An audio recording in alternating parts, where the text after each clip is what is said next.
Yun guys, kamusta? Tagal kong di nakakapag-upload ng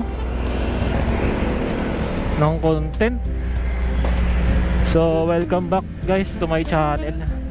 So for today's video guys, I explain myself sa mga ka-workmates ko, sa mga friends ko na nag-aabang ng bago kong upload. Wala busy tayo May kasi tayo full-time job. Tsaka nakakapagod yung pag day off naman, nakakatamad, nakakaburyo kasi sobrang init. Anyway guys, siguro itong parating na Sunday. So ngayon kasi it's Wednesday, May 28 ata ngayon, hindi ako nagkakamali. So for today's video guys, wala lang, ayun lang, I explain myself.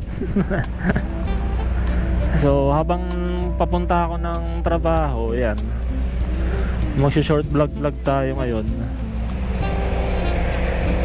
And anyway, nandito tayo ngayon sa Salitran Area 1 na may simbahan. Ayun guys yung simbahan.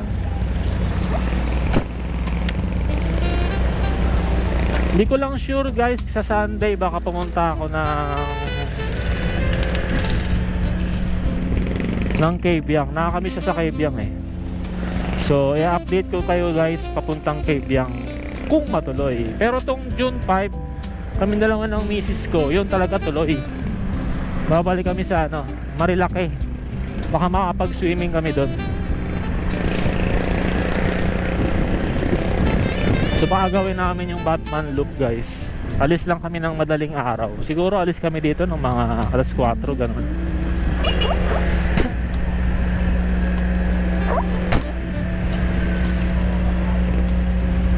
Ganun guys, baka malis kami ng madaling araw. So guys, may update kayo sa aking motor. So ayan, meron na tayo MDL. So sana guys,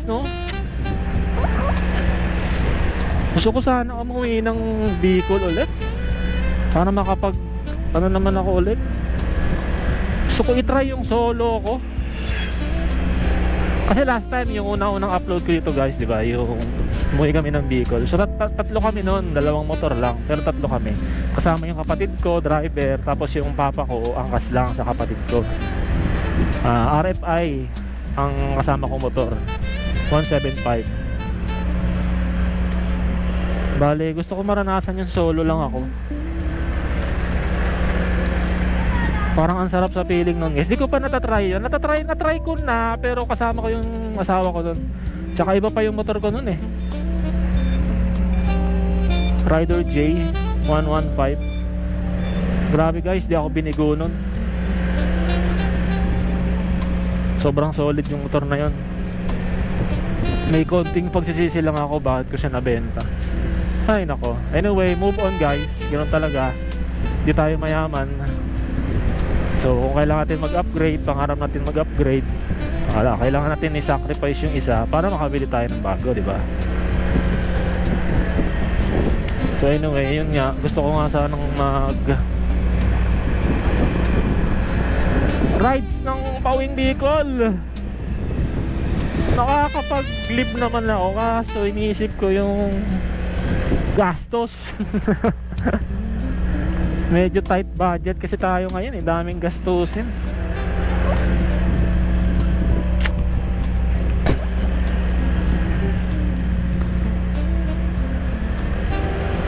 So guys, siyempre yung iisipin ng iba, bakit ka naman gagastos dun kaya ikaw yung bisita ron, di ba? So guys, hindi naman pare-parehas ng di ba, ng sitwasyon sa buhay yung mga nasa probinsya. Kung kayo uuwi tapos kayo yung pinag-aanohan doon, sila bumibili, pinag-aandaan kayo, ganyan. So sa amin guys, hindi ganoon.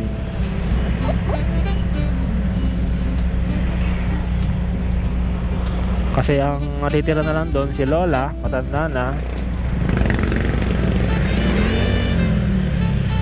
Tapos may nagme-maintenance pa ang aming lola.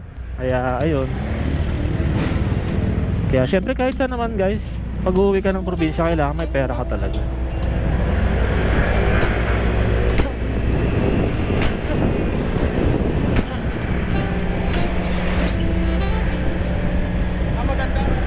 Yun o, papayad ka dyan boss.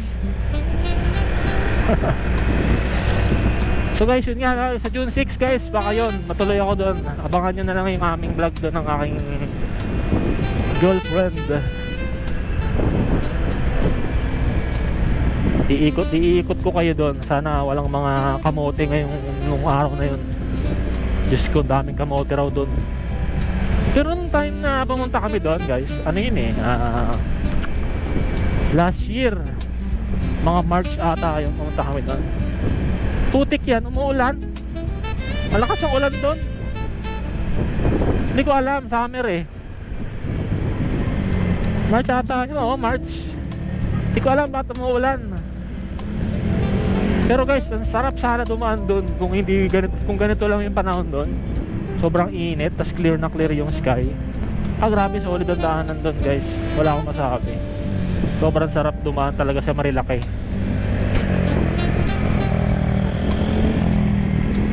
Nakakamiss yung JBT ko. So guys, may share lang ako sa inyo, no, kung para maging aware din kayo. Ewan ko lang for my experience lang guys. So last month, bumili ako ng JBT pipe version 3. So syempre excited ako. Kinabit ko ngayon dito sa Click version 3 ko, yung special edition. Para may idea lang kayo guys, no, for my experience lang. So yun nga, bumili ako ng JBT 5 version 3. Brand new yun guys, brand new. Below, ano ko siya nabili, SRP, below SRP. So ngayon, kinabit ko siya. Tuntua ako, ganda ng tunog. Para siyang ano, yung una mong kabit, para siyang ano hindi ko ma-explain. Kumbaga parang lumakas yung dulo, kumbaga ng motor mo. Pero yung hatak, yung arangkada ba, parang okay din. Hindi ko siya ma-explain eh. Sabihin natin medyo hindi siya okay medyo okay. Pero maganda tumunog talaga guys, grabe. So sa experience ko na yon, sa naramdaman ko ng ganun guys, kailangan talaga yung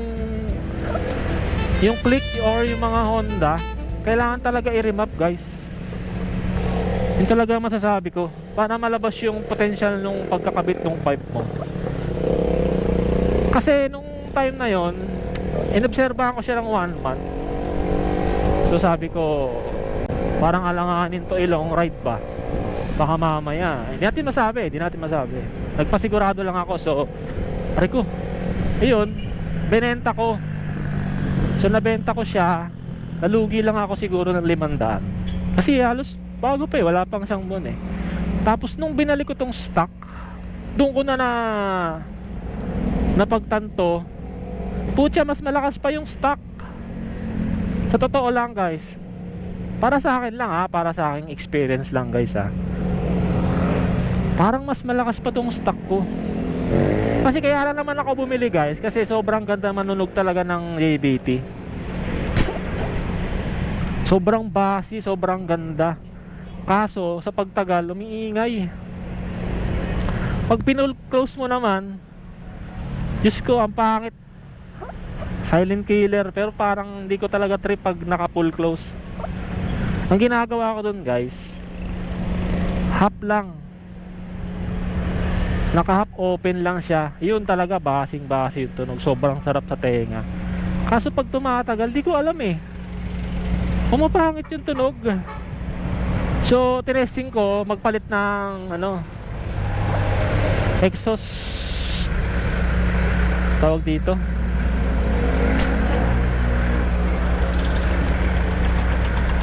exhaust gasket. Magpalit ako noon, so bumalik yung tunog, ganyan. Pero pagka tumatagal, ganun pa rin. Di ko alam, di ko magets guys. Kaya pala yung ibang JBT, Sa una lang talaga yung pagkabase niya. Pag tumatagal, ayan na. Hindi ko lang alam guys ha, hindi ko lang alam kasi hindi ko pa naman naranasan magpa-reviver baka kulang lang sa reviver yun kapag ganon siguro. Di natin alam guys, no? For my experience lang naman. Pero ang sigurado ko talaga na naramdaman ko guys is yung power talaga, arangkada. Pero yung pipe guys ng JBT sa dulo, sabihin ko sa'yo, puta solid compare sa stock. Sobrang solid talaga guys. Kaya alakang setup ng panggilid ko nun guys, all stock 14 grams straight, tig 1K na center spring, tig 1K na spring, center spring tsaka clutch spring. Solid dumulo nun guys. Sulit pera nyo dun. Kaya lang para sa akin talagang ano yun, ipaparimap yun guys. Kailangan talaga doon parimap. Sa mga nagsasabing ano, namimera lang yung mga nagre-remap, para sa akin hindi kasi ano na tong motor natin guys may ECU na to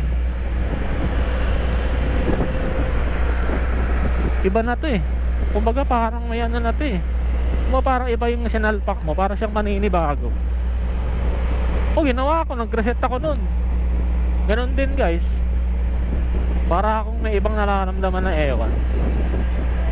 Nakatatlong pipe na ako una TRC, yung TRC medyo okay pa yun tanga na, naingahin lang talaga ako nun Ibirit ko na rin yun guys, yung TRC na yun. Tapos pangalawa yung kay Basilio, yun naman binenta ko, nagkakalansing. Nireviver ko yun, ako lang din mag-isa. Ganon din, nagkalansing ko na naman. Binenta ko, buti na ibebenta ko, bills ko na ibebenta. Siguro guys, tsaka na ako magpapipe. Pero kung magpapipe ulit ako, siguro mga after 3 years to 4 years, mga ganon.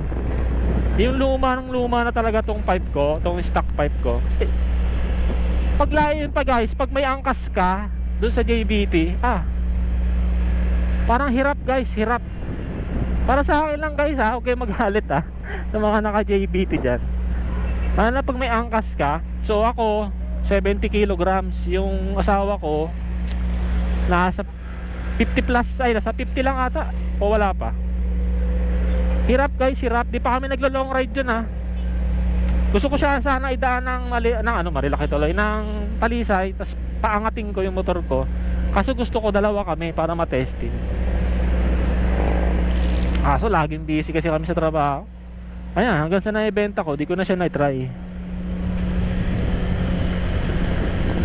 Kulang yung kwentuhan natin guys. Nandito na ngayon ako sa workplace ko, dito sa The District Imus. So anyway guys, tuloy ko na lang yung kwentuhan natin sa susunod kong vlog. So ride safe kayo everyone. Kita-kits na lang sa susunod. Peace out.